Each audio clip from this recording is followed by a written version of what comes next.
Welcome to The Explainer. We're jumping right in today because we've got a true crime-style business mystery to unpack. We're looking at a massive product launch that was absolutely supposed to revolutionize digital news, but instead, it became one of the most spectacular, rapid-fire failures in modern media history. We're going to conduct a full forensic investigation into the total collapse of CNN+. We'll look at the money, the timeline, the intense corporate drama, and most importantly, the fatal project management flaw that completely doomed this project before the public even got their hands on it. Now, to really grasp this mystery, you've got to understand the sheer stakes involved. $300 million. According to Axios back in April 2022, that was the staggering initial financial investment poured right into building the CNN Plus platform. They built out huge technical infrastructure, they signed massive high-profile talent. They literally pulled Chris Wallace away from Fox News just to anchor their flagship show. And they were targeting 3 million subscribers in their very first year. So, this wasn't some little side project. This was a colossal, highly funded corporate bet. But here is the absolute kicker. 24! CNN Plus survived for exactly 24 days of commercial operation before it was abruptly shut down. Just think about that timeline for a second. A $300 million investment entirely written off in less than a single month. 400 people lost their jobs. High-profile talent was left holding a career bet on a totally dead product. It's shockingly brief. How does a company burn through that much capital and pull the plug that fast? Section 1. The crowded market myth, or what we'll call the received narrative. To answer how a product fails that fast, we first need to look at what most people actually believed happened.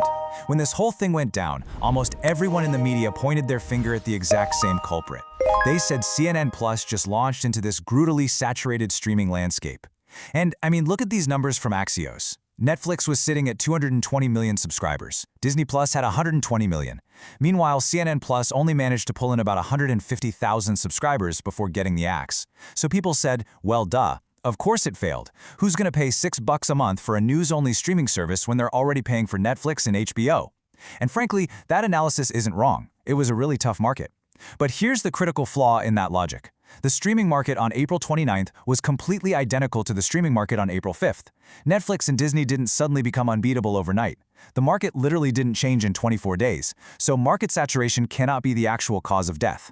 Section 2. A fatal strategy shift. The true culprit. So, if it wasn't us, the consumers, that killed CNN+, what was it? Well, the answer lies in a massive corporate transaction. See, the original AT&T strategy that actually funded CNN+ was all about vertical integration. They wanted a bunch of standalone services for different audiences. Under that specific framework, a standalone news app made perfect business sense. But ownership was changing hands. Warner Media was merging with Discovery to become Warner Bros. Discovery. Now contrast that original strategy with incoming CEO David Zaslav's plan, single-platform consolidation. Zaslav didn't want 20 different apps, he wanted one massive app combining HBO, Discovery, the whole shebang. CNN Plus as a standalone $6 app did not fit his strategy even slightly. And the crazy part? This massive strategic shift was documented right there in an SEC Form 8K way back in May 2021. Moving on to Section 3, the 11-month warning, ignoring the forensic evidence. Now this is where the story shifts from a regular old business flop to a massive project management breakdown. Just check out this quote. Does CNN Plus make sense under a Zaslav-led Warner Bros. Discovery? Now this wasn't some retrospective question asked after the failure. Nope, this was actually published by the research firm MoffettNathanson in June 2021 and cited in Variety. Industry analysts publicly spotted this exact strategic disconnect 11 months before the product even launched. Everyone on Wall Street knew Zaslav liked consolidation, yet the project managers and executives at CNN just kept building anyway. They kept spending that $300 million. Let's look at this timeline, because seeing it laid out chronologically is honestly wild. In May 2021, the merger is announced. The new strategy is totally public. By June, as we just saw, analysts are publicly waving huge red flags. By October 2021, according to Variety, David Zaslav is making his preference for integration known in private discussions with AT&T leadership. So it wasn't a secret at all. Yet through all of this, the exit ramps were completely ignored. They just kept driving the car right off the cliff. And finally, on April 5, 2022, they actually launched the product. 24 days later, Zaslav's team takes over and immediately shuts the whole thing down.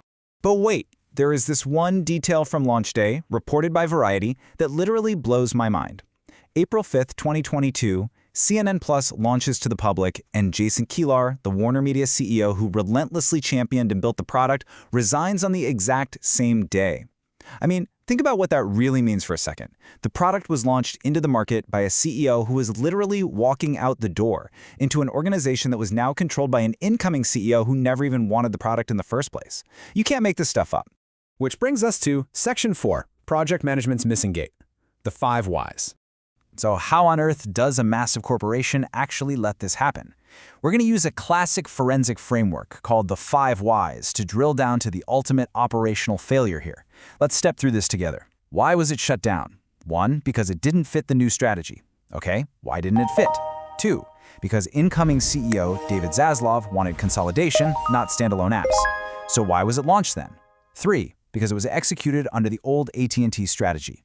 Why was it allowed to continue under an old strategy? 4, because there was absolutely no formal revalidation of the project. And finally, the root cause, number 5, there was no governance checkpoint triggered by the ownership transfer. The product was just treated as a continuation rather than a brand new investment that desperately needed fresh approval from the people who would actually end up owning it. So it all comes down to this missing concept right here, a strategic revalidation gate. By definition, this is a formal governance review triggered by an ownership transfer to simply ask if the incoming leadership still supports the investment. It is an incredibly simple project management tool. You literally just hit pause and ask, hey, new bosses, do you guys still want us to build this thing? If Warner Media had just built this one simple governance gate into their workflow, they could have saved $300 million and months of wasted effort. Section 5, the AI era parallel. Why this matters today. Now you're probably thinking, okay, fun media drama from 2022, but why should I care? Well, because the exact same vulnerabilities that killed CNN Plus are happening right now all over the tech world. If we compare this failure to modern enterprise AI projects, the parallels are honestly striking. We are living in an era of rapid technological pivots, constant mergers and acquisitions, and revolving leadership frameworks. An AI program strategy might be totally locked in during January under one CEO, but by October, the company's been acquired, the tech has evolved, and there is a completely new leadership team with a completely different vision. The strategic context of AI is constantly dissolving and reforming, just like that Warner Media merger. So, what are your big takeaways from this explainer? If you're a product manager, a developer, or a business leader trying to navigate this fast-paced era, you've got to implement these 3 steps. 1. Treat any ownership transfer or major leadership change as a hard project gate. Do not just quietly keep building. 2. Build contractual review steps into your roadmaps. Make revalidation a mandatory step, not just a nice-to-have. And 3. Constantly question your strategic fit, not just your execution capability. The team at CNN Plus proved they definitely have the capability to build a great app and hire Chris Wallace. What they completely failed to ask was whether the app still actually fit the company's macro strategy. Which leaves us with this final $300 million question posed in Variety's The Untold Story of CNN Plus. Would the leadership team taking ownership today still greenlight this? You know, the most expensive mistake in project management is assuming someone else has already asked the obvious question. For CNN Plus, literally nobody asked this question until 24 days after launch, and it cost them everything. So take a hard look at the projects you're building right now. If your company's strategy pivoted tomorrow, would your project survive the revalidation gate? It's a question you just can't afford to ignore. Thanks so much for joining me on this explainer, and remember to always keep questioning the strategy behind your builds.